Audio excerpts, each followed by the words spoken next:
Target, like that. Breaches, So, yes. A few weeks ago, I decided to check my stock brokerage account online, and I couldn't get in. So I called them, and they told me that, well, you changed the password yesterday. Oy. And I said, no, I didn't. And, the upshot of that conversation was that they said that I had asked to have papers emailed to me to authorize all the funds being withdrawn. It's just so lucky that I happened to look at it. No kidding. Right after this happened. But the next day, Fraud called me, and they said they had listened to the entire conversation, and that it was obviously a man imitating a woman's voice. Oh, Lord. You know what the problem is? Customer service reps. Customer service is the first two words, and they want to help. And even if it's a guy talking like this, they're too helpful. So you need to set a pin on that. I'm sure they've told you what you need to do to secure it. Wait, I want to tell you the rest of it. Well, hang on, because I got to take a break. I do want to hear the rest of it, though, because it's a great cautionary tale for all of us. You know, one thing, they should send you an email whenever there's a request like that. You should immediately get an email. I'll tell you some things you can do to prevent it in the future, but I want to hear what happened. Wow. Hi, this is Mara. I'd like my money now.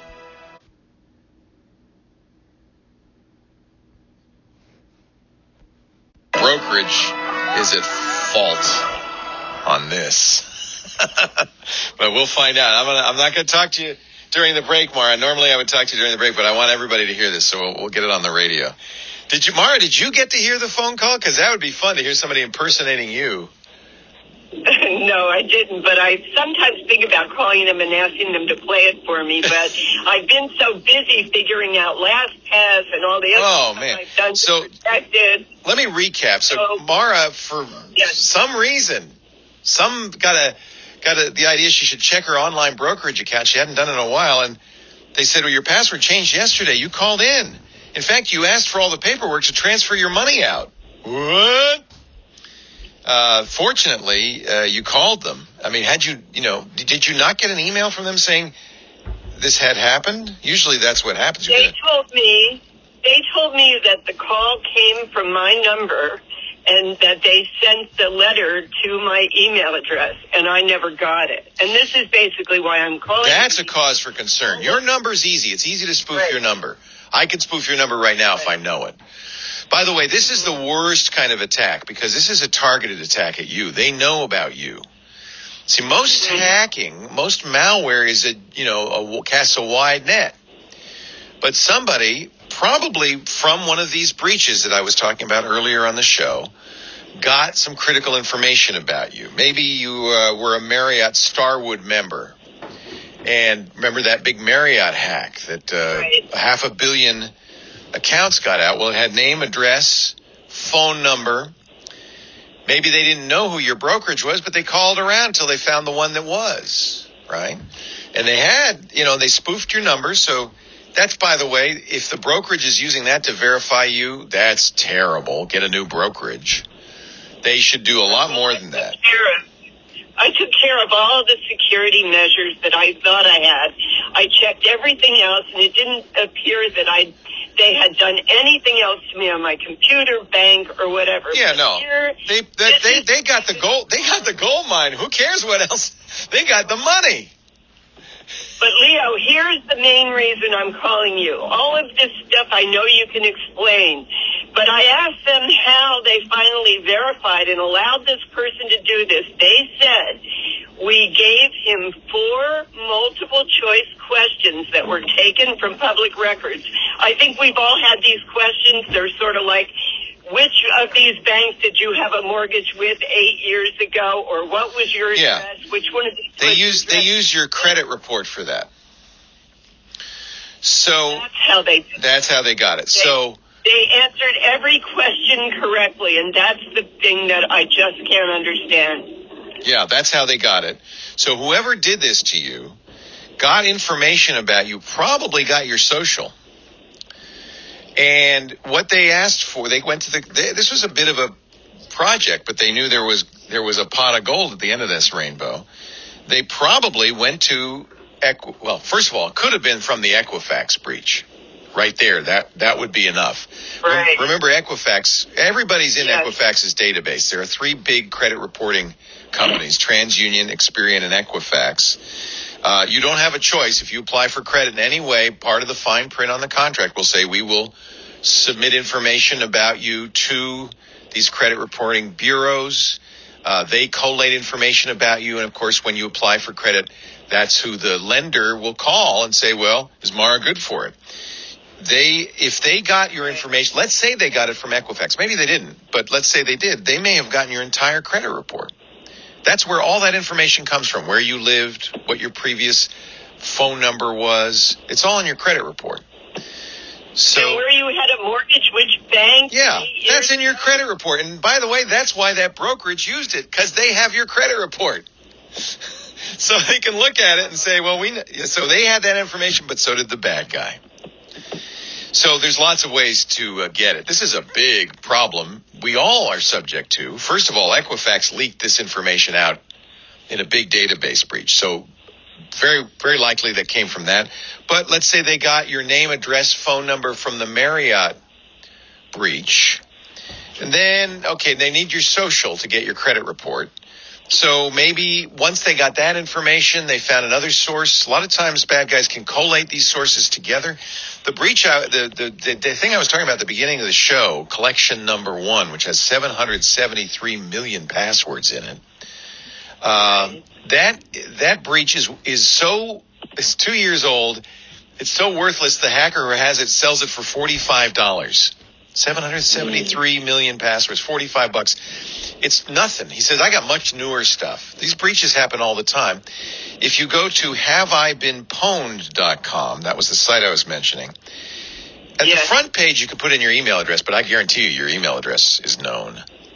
Click the tab at the top that says passwords and put in the passwords to your bank, your email, a variety of places, because that will tell you something. If your password is known, and some of them will be for sure, then that means that bad guy had all sorts of ways to get this information. So that's why we always say a couple of things. I hate secret questions. Now you know why. I hate phone number verification or text message verification because I have a good friend, Ray. Ray just got all of his stuff, all of his accounts stolen because they spoofed his cell phone.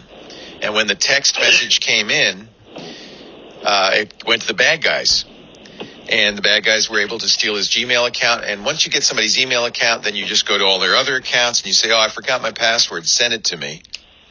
They send it to the Gmail account. Bad guy has access to that. You're an open book. So I'm glad you're looking at LastPass. The other thing that's very important is two-factor. Use two-factor everywhere you can. That's the one where if they not only need your password, but you need to also submit a code that's good for 30 seconds. It's not, it can't be stolen because it's only good for 30 seconds. It's a one-time password. So that's the one where they send you a text. But the problem, the problem with text is they can be spoofed. If any company offers you two-factor with a text, take it because it's better than nothing, but it's not fully secure. Because then how do you get a secure one? Well, they have applications like Google Authenticator that you put on your phone. Somebody would actually have to physically have your phone. I have in my pocket a little dongle called a YubiKey that does the same thing. They'd have to physically get that key. Whenever you can, do that. But remember, a lot of these services have a fallback because convenience trumps security. They have a fallback to an SMS message, which means it's nothing. It's no good. If somebody knows that much about you, they knew your phone number. They probably spoofed your phone number, which means they were able to get any text messages. So that wouldn't have worked either. So you got to always look for a two-factor that does not allow text messaging authentication. Google is good on this, by the way. Gmail is do you use Gmail for your email? I do use it, and I'm embarrassed to say AOL as well, which I'm big. AOL is not good. Right. Most ISPs are not good.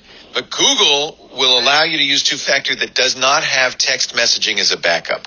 That's what you want. Okay. It's very hard when somebody targets you, as they have. It's very hard to defend yourself. Man, I'm so sorry. But, Mara, you got it all turned around, right? I did everything. But both the bank and the stock brokerage now have a secret word. That's good. That's what you want. In fact, call your cell provider. This is how you avoid SMS hacking, and say, please do not give my SIM card or my information to anybody who doesn't give. I want a PIN. I got a text message about a year ago from T-Mobile saying, we have a problem. You better set up a PIN. So set up, that's those secret words, those PINs, they should be set up everywhere. And that shouldn't be stored anywhere, and not in your credit account or anywhere. I'm sorry it happened, Mara. Thank God you caught it. Leo Laporte, the tech guy. For explaining it to me. Oh, man, what a mess. But you're not alone. The good news is you didn't get your identity stolen yet.